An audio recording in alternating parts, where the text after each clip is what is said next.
Hello again, friends. Jamar Doyle here, President and CEO of CHHSM. And I am so glad to be joined by Darlene Sowell, who is the President and CEO of Unleashing Potential. Darlene, welcome today and welcome to Ministry Moments. Thanks, Jamar. It's a pleasure to be here.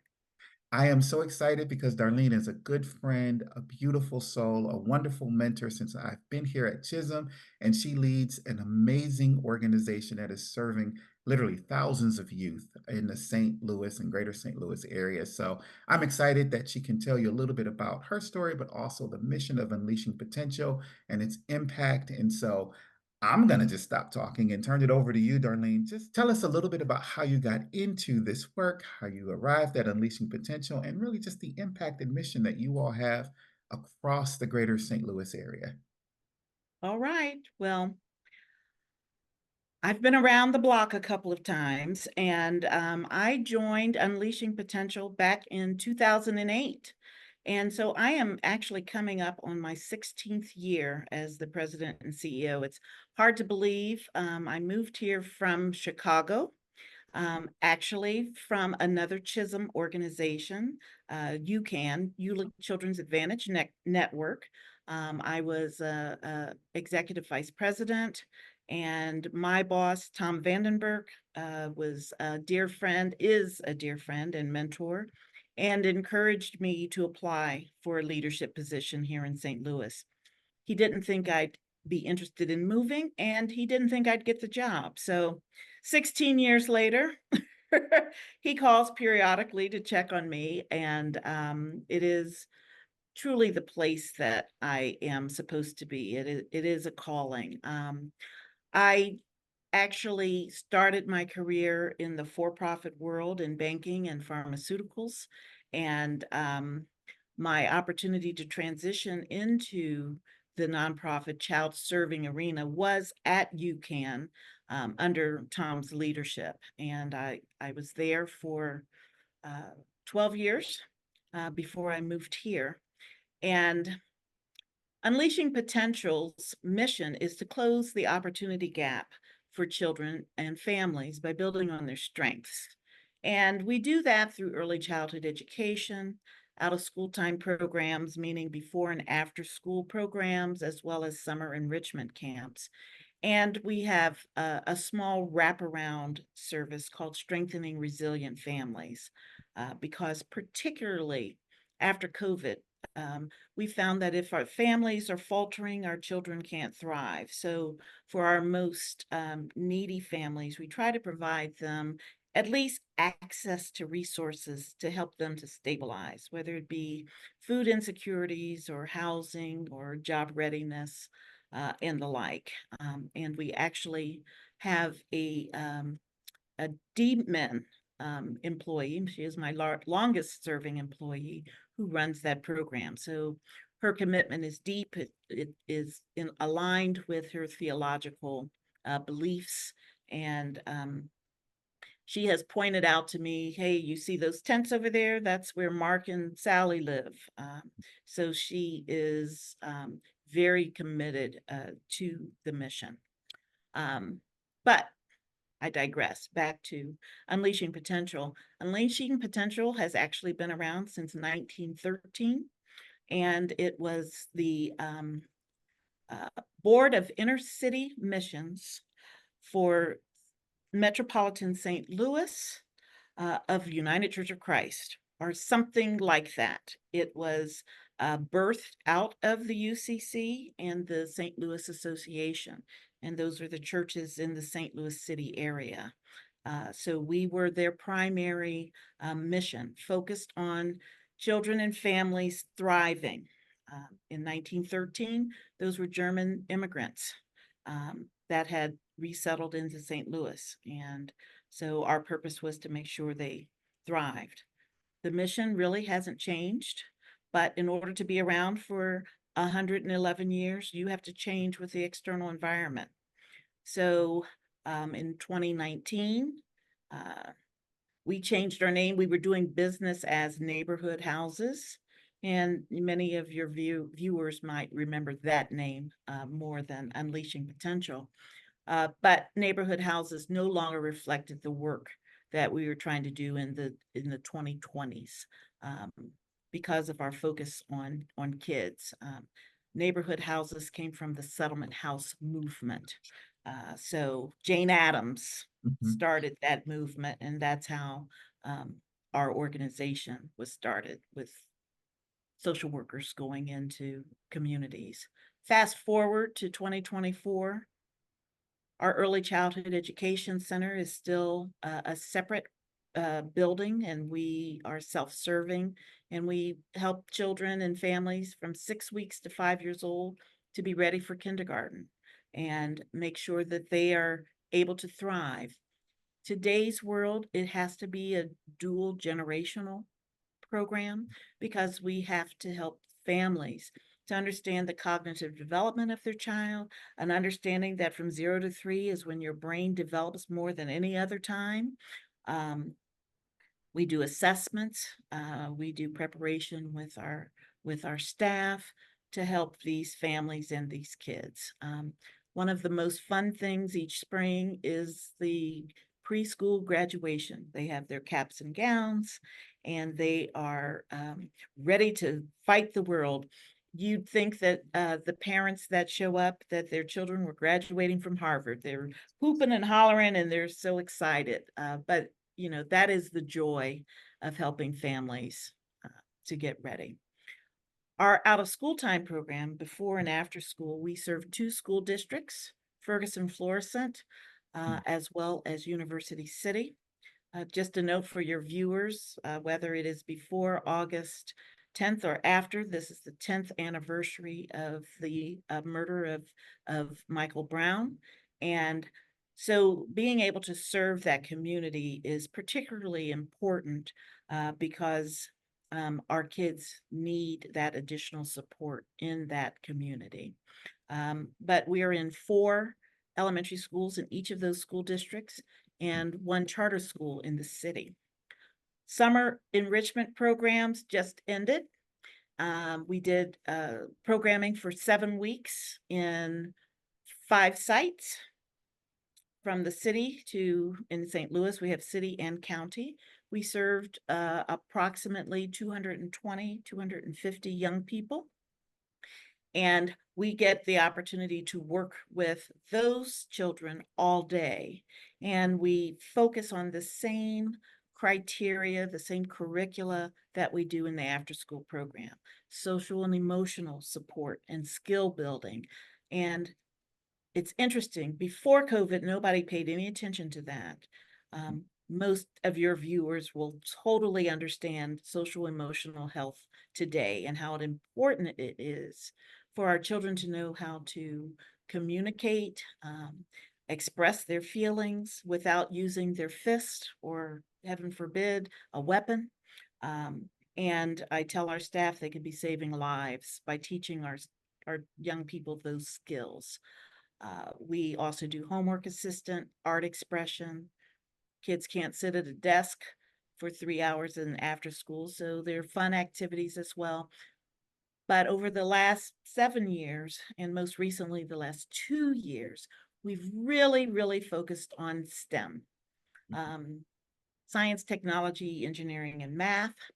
And in St. Louis, they're building a $2 billion facility, which is the NGA, the National Geospatial Intelligence Agency. And St. Louis is hoping that this region becomes a geospatial hub for the community. Well, I want our kids to be a part of that. Absolutely. And so we have to expose them to those kind of concepts. And it's all about where. You pick up your cell phone, Google Maps, that's geospatial. Um, how an emergency squad gets from A to B, it's geospatial. And so it has a broad implication.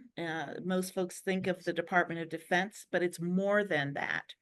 And in addition to the NGA, there are tons of corporations that are coming to St. Louis to support the NGA.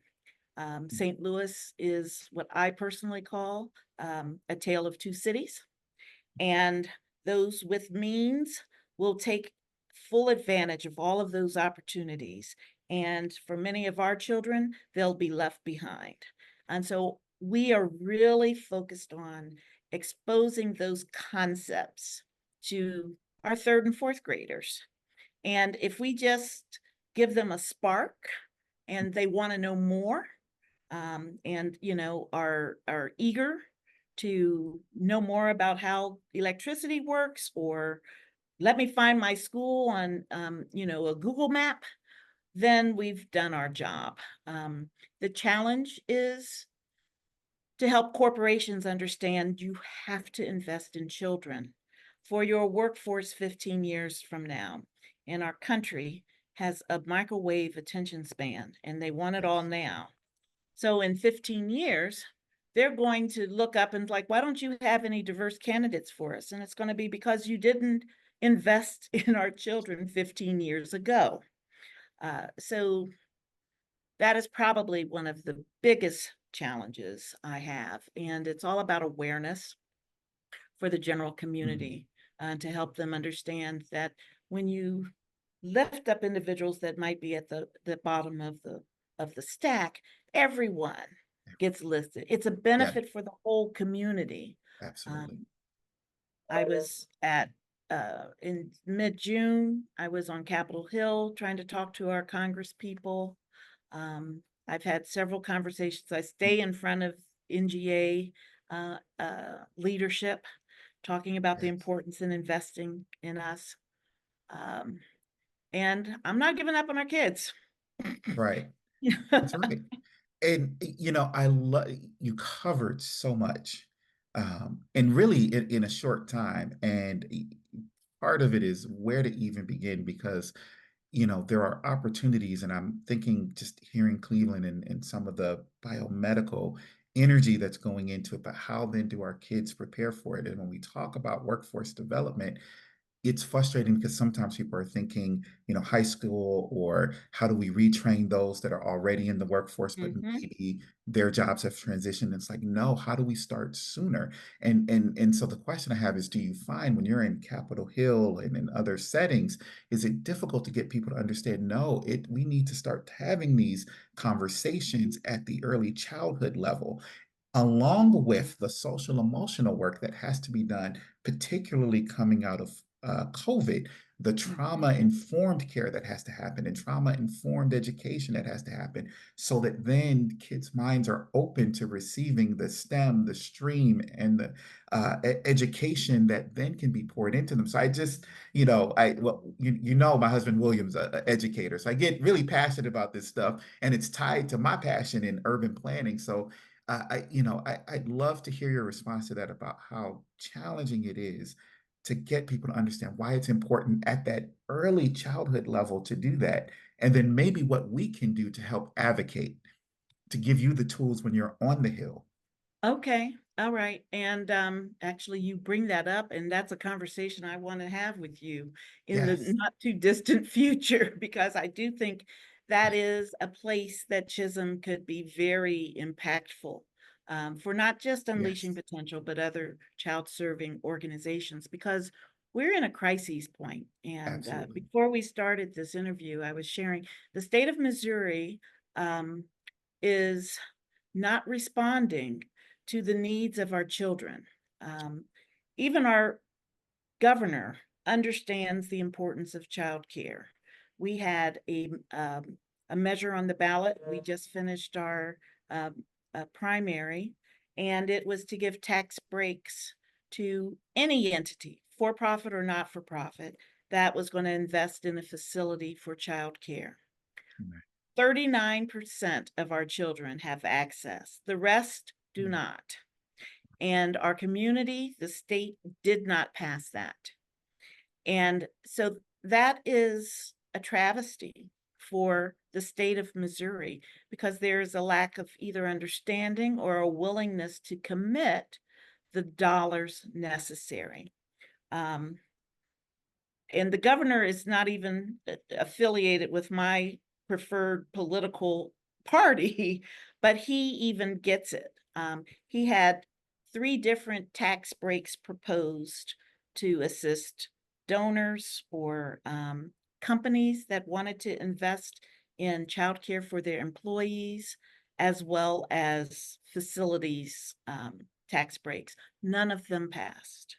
And it seems like such a no-brainer when you think about these are tax credits that would benefit businesses that then are investing in for-profit and nonprofit operators or providers of Mhm. childcare. So you're helping on both sides, but Right, to right. hear that Well, it's like blinders. The state lost $1.3 billion in revenue because um, parents, mostly moms, have to stay at home because wow. they don't have anyone to care for their children. Um, so again, it's a short attention span. I don't know if our politicians are only focused on their time in office, and we'll let somebody else worry about this. But we Right. are in a That's what it crises seems like. mode nationally Absolutely. in terms of caring for our children, and Absolutely. we're going to look up and wonder what happened, and it's going to be on us. Um, so And I'll keep fighting the fight until I cry myself out of a job. well, and one, we're here with you, and two, knowing that this is a very important election year for a variety of reasons, not just presidential, but we know that that's coming down the pike, but state offices, local offices, Hmm. how important it is to vote on these issues that matter. Because again, when you look at it, we're the ones that are going to look up and say, what happened? Why aren't our Hmm. children prepared? Why Hmm. is it that so many Black and Brown people and so many people are not able to engage in the economy that's becoming more digital, more specialized, more focused, and we're not doing the things necessary to prepare our children for this economy. And to your point, shame on us if we don't make those changes, be it politically, and be it also financially, to make sure that that happens. Right, right. And when you're trying to engage kids, it's got to be fun. Uh, Absolutely. so so our culminating event for summer program was a boat regatta. And I left out the fact that it was a cardboard boat regatta. So all summer, the children in each of the sites, they worked on building cardboard boats and put together with duct tape. And we went to O'Fallon Park on the north side of St. Louis, and we had races. It was absolutely hysterical.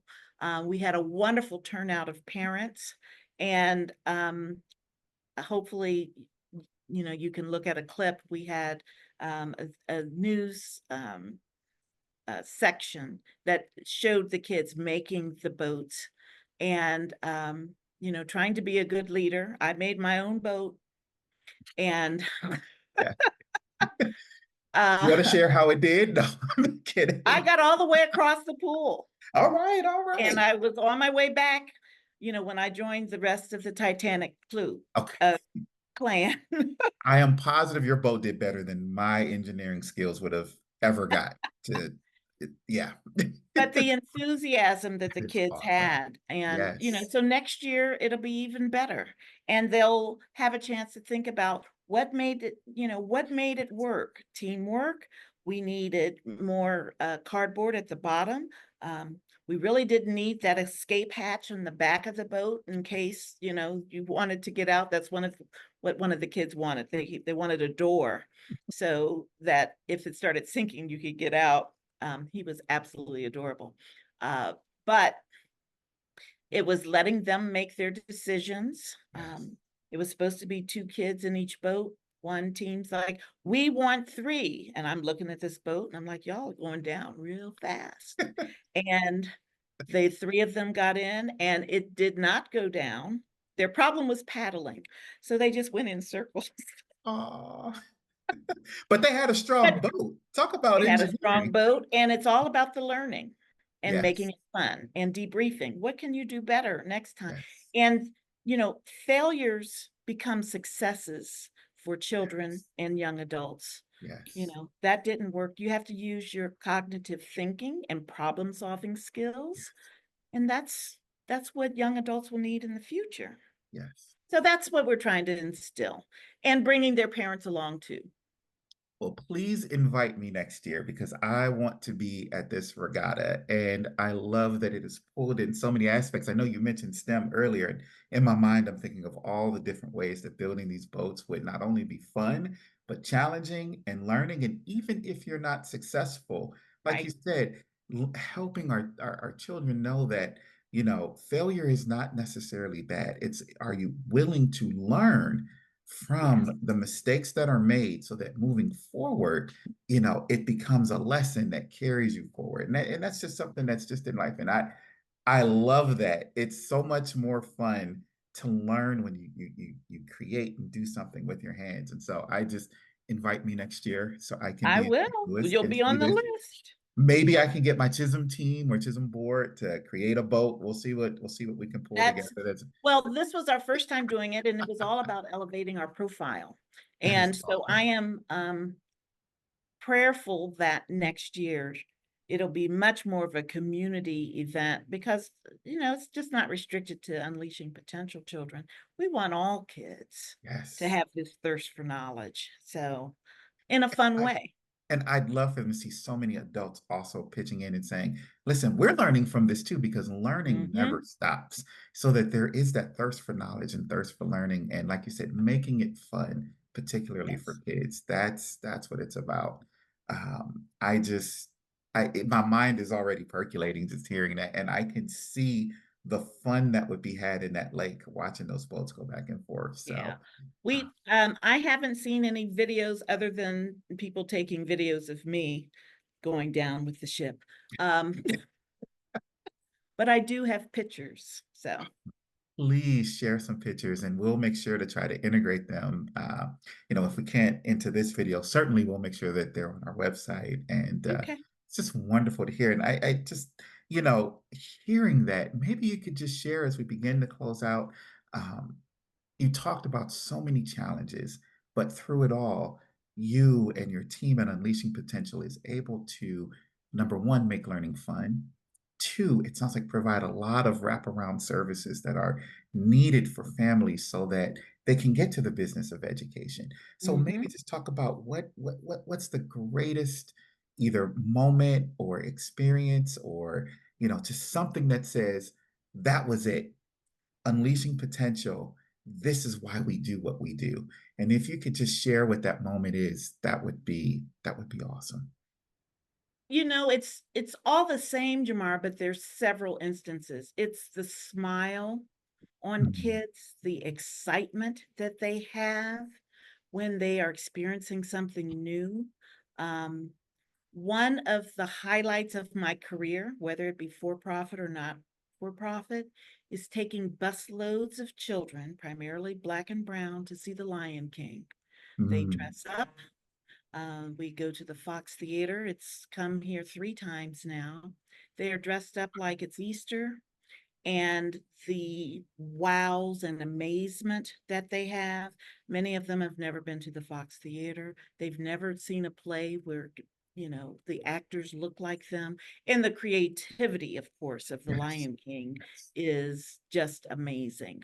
Um, the excitement of the boat regatta. It's, yes, this the smiles and the faces of I did this. yes, That's what we want our kids to build upon. And those are the events that keep me going.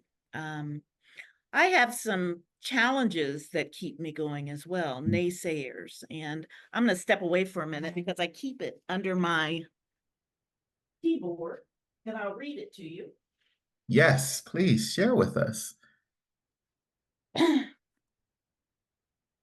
This was in November of 2017 as we were changing our name. Hmm. And this is a longtime donor. Just from the writing, I know she's a senior, and I don't know who it was. Mm, About the new name, Up, Unleashing Potential. Most of your clientele won't be able to read this or write or spell this name, much less interpret it. I'll be surprised if the churches who supported this organization will continue to support your good work as eagerly as they have in the past with this difficult name. It's too intellectual for your people and or your own church. You are a big step from Caroline Mission and neighborhood houses. Good luck. How about United Peacemakers? Love ya, Jan. I keep this under my keyboard as a reminder of what people think of our Black kids. And look at the potential that has been unleashed. That I hear that name and I hear positivity. Mm-hmm. I hear up. We're all rising up. Like you said, you invest in the least of us and all of us rise. Mm-hmm. All of us make it up. We have to unleash the potential of our children. Yep. I hear nothing but positivity in that name. It's hurtful to hear that perhaps that was someone's thought, but to your point, keeping that under your keyboard. So to say, look at what we did. Mm-hmm. You cannot let the naysayers stop you. And Mm-hmm. that, what a powerful way to end this, because the naysayers didn't stop you. And look at the results. Yep. I just, Now trust thank me, I you. don't do this Thank you. alone. Thank you. And I know there's a huge team. Have had the honor just to tour your offices and meet some of the team and even see some of the teachers out in the community. And I just, for those of you in St. Louis, if you can volunteer or find a way to get involved, please go to their website or go to Chisholm's website and look up Unleashing Potential on our Find a Providers page because you will be blessed. You will be blessed by engaging with Unleashing Potential and just seeing, as Darlene said, the smiles on the kid's face. I will never forget being in University City and watching that teacher with such a creative way to welcome and then dismiss the students. It has stayed with me 2 years later. You're right. It's those smiles. So Yep. keep reaching up. I Keep will. reaching up. Yes. And please, if you're in that area, or even if you're not, and just want to donate, if you are pricked by what you have heard in this ministry moment, please reach out to me or reach out to Darlene. There'll be a QR code at the end of this video. Scan it. It'll take you to our webpage. You can link to Unleashing Potential. As you hear, there's much work to be done. And there's a lot of challenges, but the rewards are great because the rewards are in our next generation. It's helping our babies succeed. So please, please scan that QR code and reach out. Darlene, thank you so much. I Oh, had thanks more for the questions, but opportunity. after hearing that, I was like, mic drop. That is it. And there's always naysayers, but you've proven them wrong. And in the process, helped hundreds, if not thousands of youth in greater St. Louis. And I'm just grateful for you and your ministry and also grateful for your mentorship. Thank you so much. Thank you, Jamar. Right. Friends, that's our time. Please be blessed. Remember, God always loves you. And scan that QR code. Connect with Unleashing Potential. Again, thank you, Darlene. And until next time, everyone be well. Bye-bye.